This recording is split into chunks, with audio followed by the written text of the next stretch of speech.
nga testing asina agenda eyo kyenakazuula nti ba Anita bowulira abesimbyewo Anita Amongo oli Anita okay abesimbyewo group ezo okusinganya abamukulu Museveni bakozesa okwesimbawo nga cover. You know what they call cover? Berimbika. Berimbika nga balina kyebagoba. Okay, malayo statement hiyo. Okyekweseemu, that's cover. Okyekweseemu, oli akulaba nti oli mbyakwesimbawo naye si y'olimu. Kati wowe omulaba olowooza ali mbyakwesimbawo bya speaker naye si yakoze eki. But nga cover esobola okumutuusa eri balutamaguzi. Okusinga nyina abavubuka abazze group ya Kyagulanyi ganga ya Kyagulanyi n'omu n'abalala. Bw'aba abayita kwogera nabo oba olowooza abayita kubasaba kalulu ko bwa speaker oba deputy speaker naye nga aba abayise kuba wa ssente kubagula kugenda eri mukulu Museveni. So bw'oba oyogera opposition badde njagala kulabula abo ababafiirira that these guys batunda dda. They sold long ago. Batunda emyoyo gyabwe, they sold their souls. So chobola bano mukulu Tamaguzi bayogera kadaaga MC enemisuwa yerega iringa embogo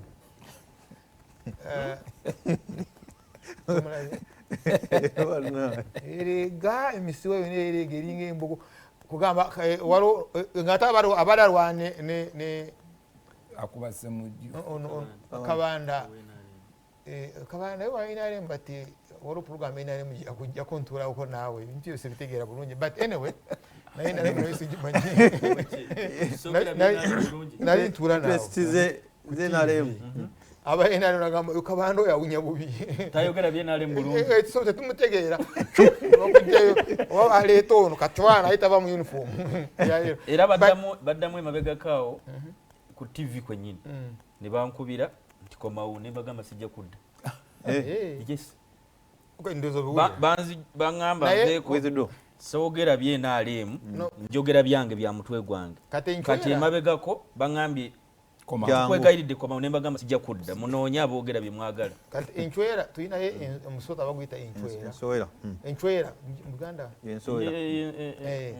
Webe tambula wansi misinde wansi naye bwe ngayagala kwako kyekanga wako message jewa esitukamu bweti kati omutwe ne gugiramu bweti mbadde ndaba wano Tamaguzi omutwe yena ali bwati agutambuza agutwale wakabanda awande oba oyinza okuva ku biteeso byawo mubaka notese ebyo stop kajoleseze nempi olese tukulonda speaker wa Uganda abagenda okumulonda yono no not this defunct one no eno engine yakona yakuba oyalondera museke yagenda okuwa abantu batanayogera munaye ne musaba akalulu waliwo kinamulaga but the most important one ntato wa opposition goito wa opposition abalonda emirambo those ones who are picking bodies dead bodies abantu abo gye bali watemula bo ateri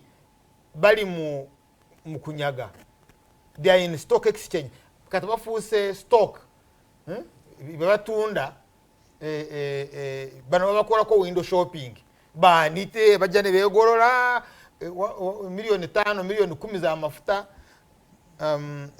but what is going on down here mirambo kati nenzira kukyabaddewo the other day because nabonako naawo wano nga buli dakiika wano headline Kyagulanyi buli dakiika topic Kyagulanyi tagula naye nga naye kiki kino kale obana amasanyalaze gakuba simanyi omanyi ebintu by'amasanyalaze sibitegeera biri bya North Pole omanyi eri mu North South Pole yamanyi eri mu South eri mu South Pole eri mu North magnetism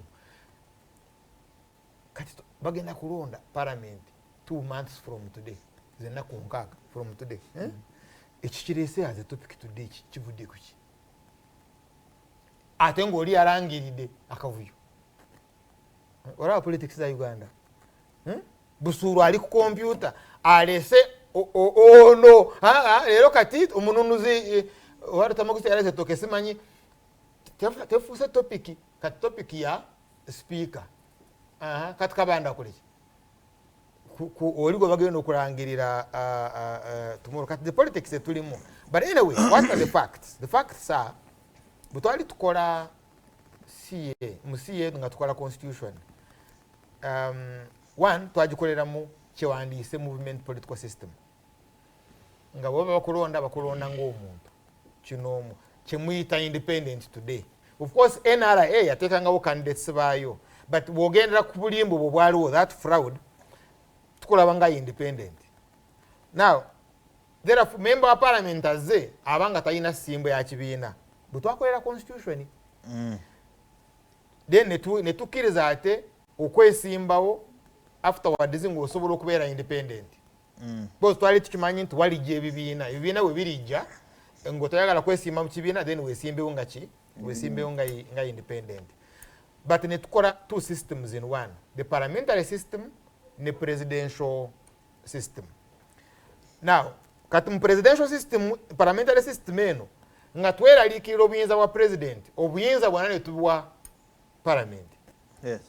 Obuyinza to control, to supervise, to control president okulaba nti kyowandiise nyampala because alimu okubeera n'obuyinza bungi. So but the two bafuna direct mandate from the population.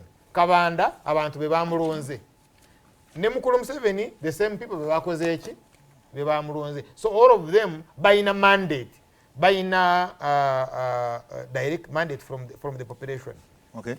Now but bw'otuuka wali speaker ono gwe balonze abeera mu appointments committee ayinamu amaanyi mangi mu appointments committee.